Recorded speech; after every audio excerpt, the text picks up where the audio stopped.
Okay बच्चों, पढ़ते हैं force between charge particles. Moving charge particles के बीच में कितना फोर्स लगता है। देखो, एक चार्ज पार्टिकल मान लो ये है Q1, एक चार्ज पार्टिकल मान लो R दूरी पे ये है Q2। ध्यान से देखोगे तो एक बारी में समझ आ जाएगा, सारा कुछ हो जाएगा, परेशानी वाली बात नहीं है। ठीक है, लेट अस सपोज ये चार्ज पार्टिकल ऐसे ऊपर जा रहा है V1 से, ये चार्ज पार्टिकल ऊपर जा रहा है V2 से। ये किसी इंस्टेंट ऑफ टाइम पे बात कर रहा हूँ, ठीक है। तो इनके बीच में कितना फोर्स लग रहा है। एक तो आपको दिखाई दे रहा है इलेक्ट्रोस्टैटिक फोर्स, इलेक्ट्रिक फोर्स जिसको बोलते हो आप, वो होगा 1/4 pi epsilon not Q1 Q2 upon R square. यही होगा इलेक्ट्रिक, और इधर भी इलेक्ट्रिक होगा 1/4 pi epsilon not Q1 Q2 upon R square. सही है, रिपल्सिव। अच्छा, अब देखो, अब आती है बात मैग्नेटिक की। मैग्नेटिक फोर्स कैसा, ये चार्ज पार्टिकल यहाँ पे मैग्नेटिक फील्ड प्रोड्यूस करेगा। मैं दोबारा दोहरा रहा हूँ, ये चार्ज पार्टिकल यहाँ पर मैग्नेटिक फील्ड प्रोड्यूस करेगा, और उस मैग्नेटिक फील्ड में ये चार्ज पार्टिकल चल रहा है, इस पे मैग्नेटिक फोर्स लगेगा।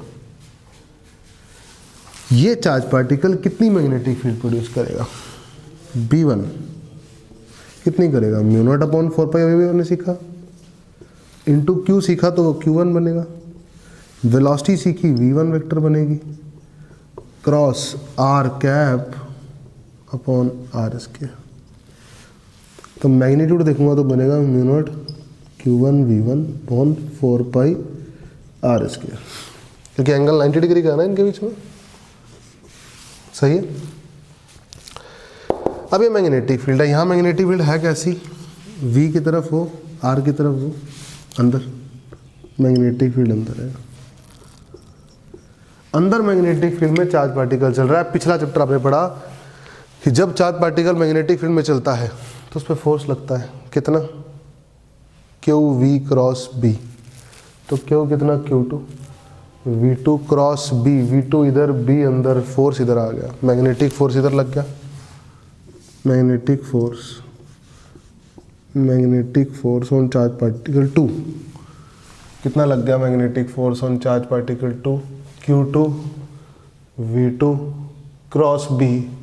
V2 और B में एंगल 90 डिग्री, साइन 91 हो गया, तो आ गया μ0 Q1 V1 upon 4 pi R square. This is force, electric force, sorry magnetic force, this is what, electric force. आप अभी भी जान चुके हो, ये होता है μ0 होता है 10 की पावर -7, μ0 होता है 10 की पावर -7, एप्सिलॉन होता है 10 की पावर -12, ऊपर जाके 10 की पावर 12। तो electric force is more dominating over magnetic force, hence these two charge particle will get repelled. ठीक है। सिमिलरली अगर एक चार्ज पार्टिकल ऊपर जा रहा है, एक चार्ज, देखना एक मिनट, देखना इसको क्या हुआ है, बंद हो। एक चार्ज पार्टिकल मान लो ऊपर जा रहा है, एक चार्ज पार्टिकल मान लो नीचे जा रहा है। ये जा रहा है V1 वेलोसिटी से ऊपर, ये जा रहा है V2 वेलोसिटी से नीचे। अब क्या करोगे, अब इसकी वजह से यहाँ इलेक्ट्रिक फोर्स तो इधर ही होगा, वो मैंने बता चुका, यही होगा सेम। और मैग्नेटिक फोर्स क्या होगा, मैग्नेटिक फोर्स, इसकी वजह से यहाँ पे मैग्नेटिक फील्ड में भी इसी की क्रॉस होगी, क्यों V1 क्रॉस R, सेम इसकी वजह से मैग्नीट्यूड में भी इतनी होगी। बोलो, अब इस मैग्नेटिक फील्ड में चार्ज पार्टिकल चल रहा है, तो V इधर है, B अंदर है, तो फोर्स इधर लगेगा, इलेक्ट्रिक फोर्स इधर लगेगा 2। सिमिलरली इलेक्ट्रिक इधर होगा, और इसकी वजह से V मैग्नेटिक फील्ड अंदर, और उस अंदर मैग्नेटिक फील्ड में चार्ज पार्टिकल चल रहा है, तो मैग्नेटिक फोर्स इधर, समझे। और मैग्नीट्यूड में सेम होगा, FV1 FV2। क्यों सेम होगा, मैं दिखा देता हूँ, यहाँ पर ही दिखा देता हूँ। FV1 Q1 V1 cross B2, अब B2 कितना होगा, μ0 Q2 V2 4 पाई R स्क्वायर। जब डालोगे सेम नंबर आ जाएगा, ठीक है। तो यहाँ रिपेल होंगे, charge particle will gate repel, यहाँ भी रिपेल होंगे, यहाँ इलेक्ट्रिक मैग्नेटिक दोनों रिपेल करेंगे, यहाँ इलेक्ट्रिक रिपेल करेगा, मैग्नेटिक अट्रैक्ट करेगा, लेकिन नेट रिपल्शन ही होगी क्योंकि मैग्नेटिक का मैग्नीट्यूड बहुत छोटा है। मैग्नेटिक का मैग्नीट्यूड क्या है बेटा, बहुत छोटा है। अगर मैं बात करूँ तो यानी हर यहाँ पे देखो जितना फोर्स यहाँ था उतना ही यहाँ था, जितना मैग्नेटिक था V1 उतना ही V2 था। सिमिलर यहाँ भी आप सॉल्व करोगे तो सेम आएगा, ठीक है ना। अब मैं एक ऐसा केस दिखाता हूँ जहाँ सेम नहीं आएगा। देखो मैंने बोला कि ये चार्ज पार्टिकल है Q2, ये है Q1। ध्यान से देखो, ये जा रहा है इधर V1 से, ये एंगल है θ1, ये जा रहा है इधर V2, ये एंगल है θ2, ठीक है। देखो इलेक्ट्रिक तो ऐसे ही लगेगा 1/4 pi epsilon not Q1 Q2 upon R square, जो भी सेपरेशन होगा। सिमिलरली इसका इलेक्ट्रिक भी ऐसे लगेगा 1/4 pi epsilon not Q1 Q2 upon R square, ठीक है।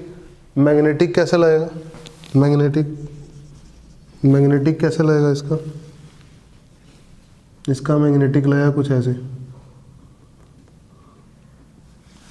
देखो इसकी वजह से यहाँ मैग्नेटिक फील्ड किधर होगी, QV1 क्रॉस R कैप अंदर होगी, R कैप इधर है ना, अंदर होगी B1 और होगी कितनी U0 Q1 V1 cross R cap यानी साइन θ1/4 पाई R स्क्वायर, सही है।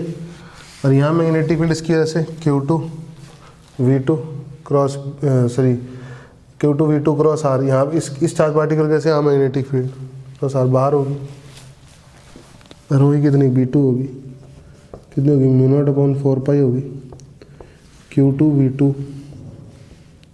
Sign θ2 upon R square. Magnetic field आ गई दोनों की वजह से। बोलो अब इस मैग्नेटिक फील्ड में ये चार्ज पार्टिकल चल रहा है तो force on 1 Q2 V2 cross B, ये वाला B μ0 Q1 V1 साइन θ1/4 पाई R स्क्वायर। सिमिलरली परपेंडिकुलर है ना दोनों, सिमिलरली इस मैग्नेटिक फील्ड में ये चार्ज पार्टिकल चल रहा है force on 2A force on charge particle, magnetic force on charge particle 2, magnetic force on charge particle 1 Q1 V1 और मैग्नेटिक फील्ड और लॉस्टिंग angle 90 degree μ0/4 pi Q2 V2 sine θ2 upon R square. देखो इस बार magnetic force दोनों बराबर नहीं है, ठीक है ना। यहाँ एक्शन का रिएक्शन था, यहाँ भी एक्शन का रिएक्शन था, लेकिन यहाँ नहीं है। Newton third law is not valid, third law is not valid. देखो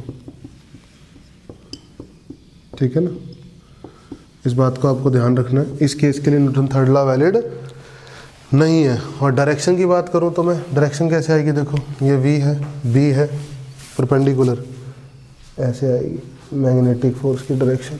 magnetic force charge particle 2, electric इधर है, मैग्नेटिक इधर है, इनका नेट रिजल्टेंट कहीं इधर आएगा।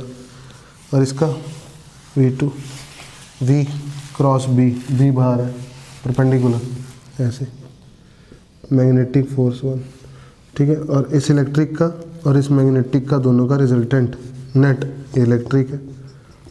इलेक्ट्रिक और मैग्नेटिक का रिजल्टेंट इस चार्ज पार्टिकल पे नेट, इलेक्ट्रिक और मैग्नेटिक का रिजल्टेंट इस चार्ज पार्टिकल पे नेट, ठीक है। और वो दोनों की डायरेक्शन भी अपोजिट नहीं है, देखो उन दोनों की डायरेक्शन भी अपोजिट नहीं है, तो Newton third law is not valid for this case. सही, होप करता हूँ सबको अच्छे समझ में आया हुआ है।